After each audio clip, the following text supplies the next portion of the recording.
Bienvenue dans Prophète de ton cœur. C'est la nouvelle rubrique du podcast Coran de ton cœur qui met à l'honneur l'homme qui, durant toute sa noble vie, nous a montré comment vivre le Coran dans tous les pans de notre vie. Chaque lundi, au travers d'épisodes courts et concis, tu découvriras ou redécouvriras les beautés du Coran comme elles ont été mises en application dans la vie du meilleur homme qu'ait connu le monde, notre Muhammad sallallahu alayhi wa sallam. De quoi bien débuter ta semaine, comme s'il était avec toi, sallallahu alayhi wa sallam. Muhammad, khayru khalqillah, sallu ala rasulillah, habib al-Mustafa. Il y a un hadith rapporté dans Bukhari qui dit que la différence entre celui qui évoque Allah subhanahu wa ta'ala et celui qui ne l'évoque pas est comme la différence entre le vivant et le mort. C'est un hadith qui est percutant quand même. Donc en fait, ici la question qu'on peut se poser c'est est-ce qu'il s'agit d'être vivant ou de juste exister ? Regarde autour de toi. Combien de personnes semblent vivantes, mais à l'intérieur elles sont éteintes. Leur quotidien est rythmé par les tâches, les soucis, la routine, mais le cœur il est vide. Ils ont tout matériellement, mais rien ou quasi rien spirituellement. Et pourquoi est-ce que tu vas voir certaines personnes traverser des épreuves avec brio, avec beaucoup de force, et d'autres qui vont s'effondrer à la moindre petite difficulté? Et le prophète sallallahu alayhi wa sallam vient ici nous enseigner une vérité qui est assez saisissante en fait, que sans le dhikr, sans la connexion avec Allah subhanahu wa ta'ala, eh bien on est spirituellement mort. Et si on se penche sur le hadith, il nous révèle une clé assez importante, c'est que le dhikr, c'est un souffle pour l'âme. Un cœur sans dhikr est un cœur mort. C'est pas moi qui le dis, c'est tiré du hadith du prophète sallallahu alayhi wa sallam. Donc peu importe ta richesse, ton statut, ta réussite, si ton cœur est déconnecté d'Allah subhanahu wa ta'ala, il est vide. Et le vrai vivant, c'est celui dont le cœur vibre au nom d'Allah subhanahu wa ta'ala. Et le dhikr, c'est pas seulement une répétition de mots, ça c'est important, je l'avais déjà abordé précédemment, c'est se rappeler Allah subhanahu wa ta'ala dans tout ce qu'on fait, au travail, en famille, dans la solitude, avec les gens. Et c'est vivre avec une grande conscience, en mettant Allah subhanahu wa ta'ala toujours au centre de sa vie. Et la spiritualité, il faut vraiment te dire que ça nourrit l'être qui est à l'intérieur, l'âme. Et ça me fait penser à une ayah du Coran, surat al-Hijr, qui dit « En vérité, c'est par l'évocation d'Allah que les cœurs trouvent la sérénité. N'est-ce pas à l'évocation d'Allah que se tranquillisent les cœurs ?» Et donc, sans cette connexion, le cœur s'éteint et il s'endurcit. Parce que là où on trouve la tranquillité à l'évocation d'Allah, ça veut dire que sans l'évocation d'Allah, il n'y a pas de tranquillité. Et là où il n'y a pas de tranquillité, ça s'endurcit et on se laisse envahir par l'inverse, l'anxiété, l'oubli, etc. Et là, si on regarde, si on devait mettre ça en application aujourd'hui avec notre société actuelle, j'aime bien à chaque fois faire un parallèle avec constat, société actuelle, mon application et qu'est-ce que je garde pour la vie. Et là, ce que je vois aujourd'hui dans notre société, c'est oui, il y a l'hyperconnexion aux écrans, mais pas à Allah subhanahu wa ta'ala. On peut passer des heures sur nos téléphones, mais combien de minutes, pas dit des heures, combien de minutes on passe à parler à Allah subhanahu wa ta'ala. On est en permanence stimulé par les réseaux sociaux, les infos, mais intérieurement on est vide. Il y a même le FOMO, Fear of Missing Out. Les gens ont peur de manquer des informations. On en est à là. Quand on n'est pas sur les réseaux, on a cette peur de manquer une information, de ne pas être à la page. Est-ce qu'on a été designé pour être au courant de tout le temps et de toujours avoir des informations ? Est-ce que cette saturation d'informations, c'est pas justement la stratégie de ceux qui, comme je disais dans Surat, quand je parlais de Surat Nur, et c'est cité dans Surat Luqman, est-ce que la stratégie, c'est pas justement que des personnes investissent pour acheter notre temps libre, pour acheter notre divertissement, pour nous perdre dedans. nous acheter ça pour devenir plus riches. Bien sûr, quand on dit riche, on parle des biens ici-bas. Et finalement, nous, ça nous fait perdre dans notre akhira. Est-ce qu'on doit l'accepter? Et un quotidien qu'on a, enfin, dans la société actuelle, toujours, il y a un quotidien qui est rempli, mais un cœur, c'est le désert. On remplit notre agenda, mais on remplit pas notre âme. On cherche le bien-être partout, sauf dans la vraie source de repos, le lien avec Allah subhanahu wa ta'ala. Les crises de foi et le mal-être spirituel, ils sont omniprésents.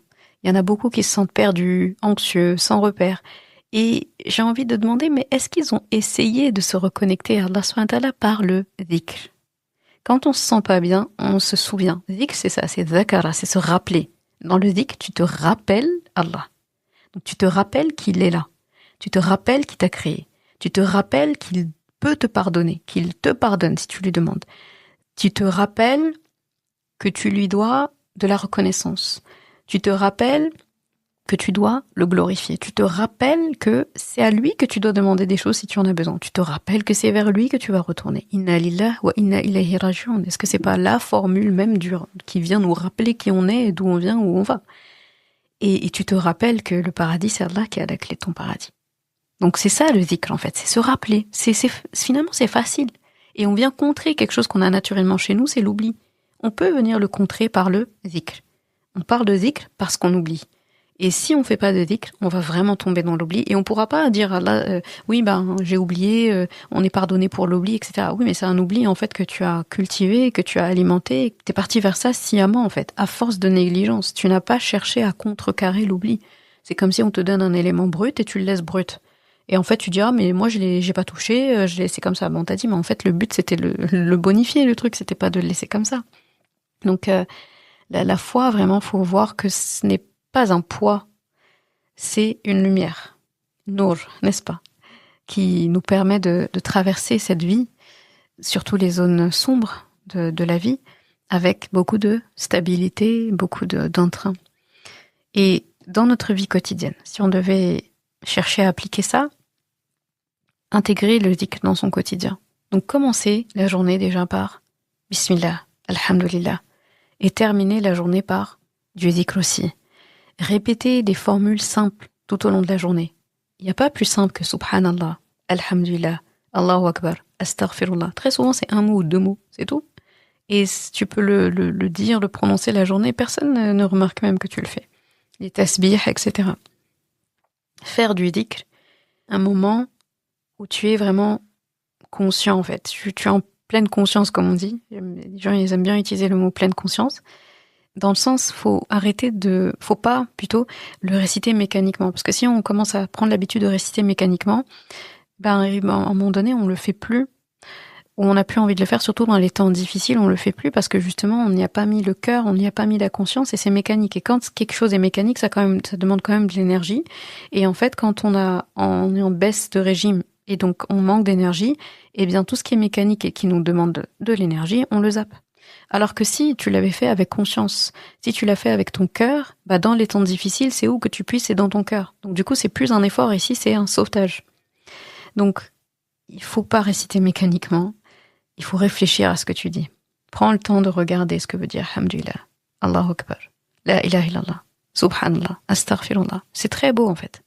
Donc, par exemple, une astuce aussi, c'est quand tu dis Alhamdulillah, dis-le en pensant réellement à un bienfait précis. Et là, du coup, t'es obligé d'être là. T'es conscient, t'es là en fait. T'es pas absent. T'es pas en train de dire mécaniquement Alhamdulillah, Alhamdulillah, Alhamdulillah, Alhamdulillah. On sait même pas que Alhamdulillah pourquoi. Là, si on t'arrêtait tout de suite, tu dis Alhamdulillah pourquoi. Tu vas dire, je sais pas, alhamdulillah. Non, alhamdulillah. Donc, toutes les louanges reviennent à Allah. Pourquoi? Pense à une chose. Tu pourrais pas les énumérer, en fait, dans tous les cas, mais pense au moins à quelque chose. Et ça aide. Et il y a autre chose aussi qu'il faut faire, c'est de couper avec le bruit extérieur pour écouter le bruit à l'intérieur du cœur. Il faut moins de distractions. Je pense que c'est ça qui nous... La frontière et ce mur même entre nous et le dhikr, entre nous et le rappel d'Allah, c'est les distractions. C'est tout ce qui vient allonger la distance. Vraiment, il y a des choses qui viennent nous allonger le trajet pour rien. Les distractions, les connexions en fait, l'hyperconnexion, c'est trop. Et de temps en temps, il faut éteindre son téléphone. moi je préconise, au moment où on fait le dhikr, le téléphone il est pas dans les mains, il est éteint. On peut pas faire du dhikr comme ça et toujours en train de checker. Faut choisir les moments du dhikr.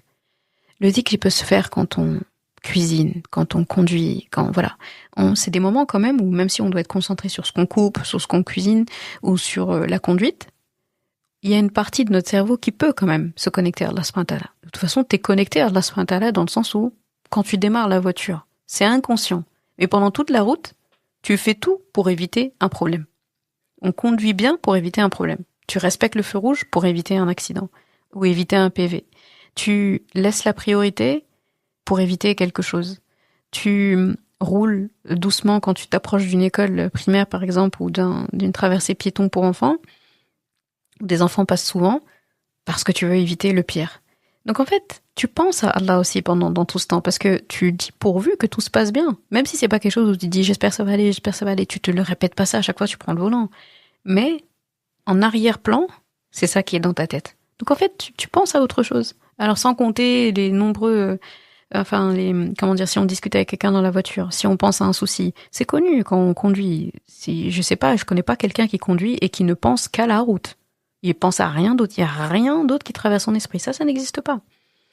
Si peut être déconcentré pendant la prière et penser à autre chose, alors que dire, où on doit être concentré en plus, alors que dire de la conduite où on n'a pas l'obligation de concentration et de khushu' comme c'est le cas dans la prière.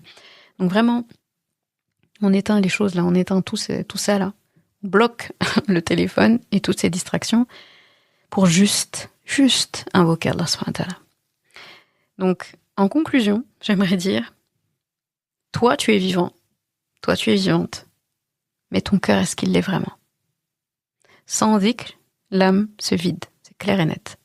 Et qu'est-ce que tu fais aujourd'hui pour nourrir ce cœur-là? Qu'est-ce que tu fais pour le maintenir en vie? Le cœur, pas ton corps, le cœur.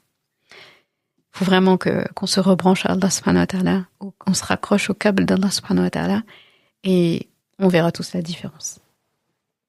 وَمَا أَرْسَلْنَاكَ إِلَّا رَحْمَةً لِلْعَالَمِينَ. Et nous ne t'avons envoyé que comme rahma pour l'univers.